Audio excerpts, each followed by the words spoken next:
I want to ask several of the panelists to explain how your path to leadership was affected by being a woman.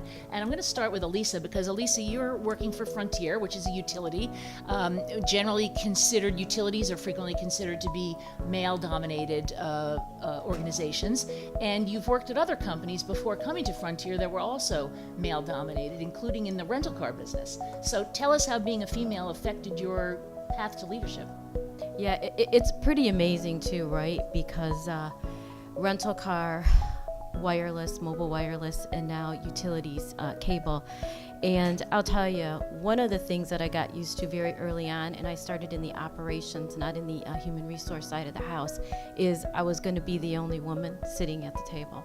It's interesting because one of the things that you have to learn, right? And because I do executive recruiting as part of my responsibility, I'm talking to a lot of up-and-coming females that want to progress in their career every day, is don't sell yourself short, right? I just had an example a couple days ago where someone had applied for a lesser job than they were truly qualified to do, right? Had I not been somebody that could say, hey, this isn't the right role for you, why don't you apply for this one? This person would have settled, right? So one of the key messages that I tell females is don't sell yourself short. It may be uncomfortable if you're the only female in the room, but chances are you have more of a bias about yourself being there than somebody else does, right?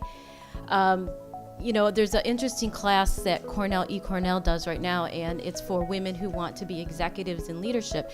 And the first class is navigating the double bind. And the double bind is really about, well, what men should be like versus what women should be like. And then how do we look at ourselves? And then how do we kind of go back and forth and back and forth? So that's the second piece about it, right? Know who you are, know what your characteristics are, and know how to navigate. Because we have to be able to navigate back and forth, and we do it in our lives every day, right? Those of us who have children, who have, they're part of groups and things like that. You've done your whole life of navigating. It doesn't stop just because you get a job and you're going to be sitting at this table and you're the only person. There's a lot of sacrifice, right? I was a single mother of 3 children. I had to take the next job. I had to find ways to make sure that my kids would be okay while they were going to school. I had to make it work, right? So I understand what it's like to have gone through that, but I promise you, you will find a network of people out there that care. So find that network, and then you just keep moving forward. Just don't let anybody say you can't. And I think that those are 3 big points on being able to be successful and keep moving in your career.